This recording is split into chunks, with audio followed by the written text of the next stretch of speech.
जिस पत्नी की मौत के जिम्मेदारी में एक पति 13 महीने की जेल काटता है, वही 2 साल बाद मिलती है एक ऐसी जगह जहां देखकर उसके होश उड़ जाते हैं।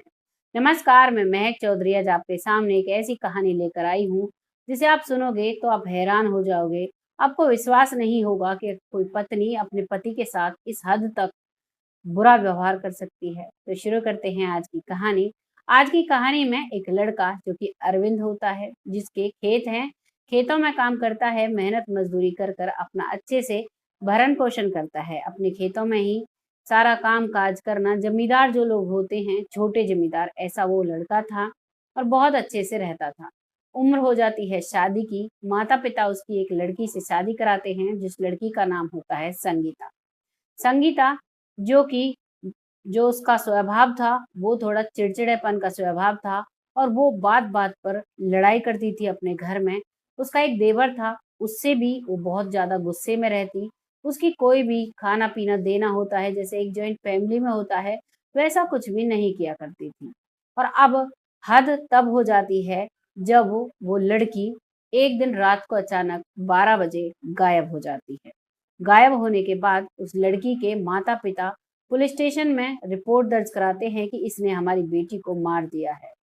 अब पुलिस तहकीकात करती है और तहकीकात में वो जो इल्ज़ाम है वो उसी के सर आ जाता है, क्योंकि लड़की कहीं भी नहीं मिलती है और इस वजह से वो करीबन 13 महीने जेल में रहता है। 13 महीने के बाद वो ज़मानत पर बाहर आता है। बाहर जब आता है तो अब तक उसका खेत जो भी उस पर था, वो बिक चुका था। घर जो था वो भी बिक चुका था। भाई जो उसका छोटा नौकरी करता था, वो भी नौकरी छूट चुकी थी। घर के हालात बहुत खराब हो चुके थे। अब वो लड़का कुछ काम-काज ढूँढता है, लेकिन उसे कोई भी काम नहीं मिलता है।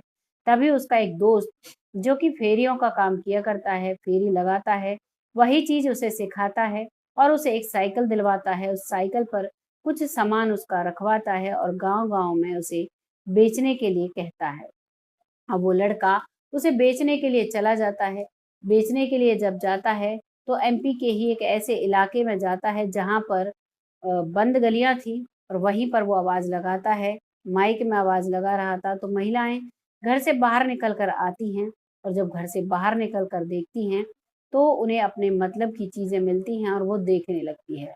उन महिलाओं में एक महिला वो भी होती है, जो अरविंद की कभी पत्नी हुआ करती थी, जिसका नाम था संगीता। अरविंद उसे देखते ही पहचान लेता है और कहता है, संगीता, तुम यहाँ कैसे? तुम्हारे मौत के इल्ज़ाम में मैं 13 महीने की सज़ा काट के आया हूँ। मेरा घर परिवार सब मिट्टी में मिल गया। मेरे घर में खाने तक का अनाज नहीं है तुम्हारी वज़ह से। तुमने जो मेरे साथ किया वो अच्छा नहीं किया। उस समय संगीता कुछ नहीं बोलती है, नज़रें नीची करके चुपचाप सब कुछ सुनती है और उस फेरी से अलग जा अपने घर में चली जाती है। अब वो सोच विचार करती है काफ़ी और आने के बाद फिर से अब उस फेरी वाले की तलाश में भागती है। सारे गाँव में ढूँढती है, लेकिन कहीं नहीं मिलता है। तभी गाँव से बाहर देखती है तो एक पेड़ के नीचे अरविंद लेटा हुआ है, वहीं उसकी साइकिल खड़ी हुई है और उसे देखकर उसके पास जाती है और आँखों से आँसू छलकाने लगती है। कहती है, अरविंद, मुझे माफ़ कर दो। तुम्हारे साथ जब रहती थी तो मेरी ज़िंदगी बहुत आसान और बहुत प्यार से कट रही थी।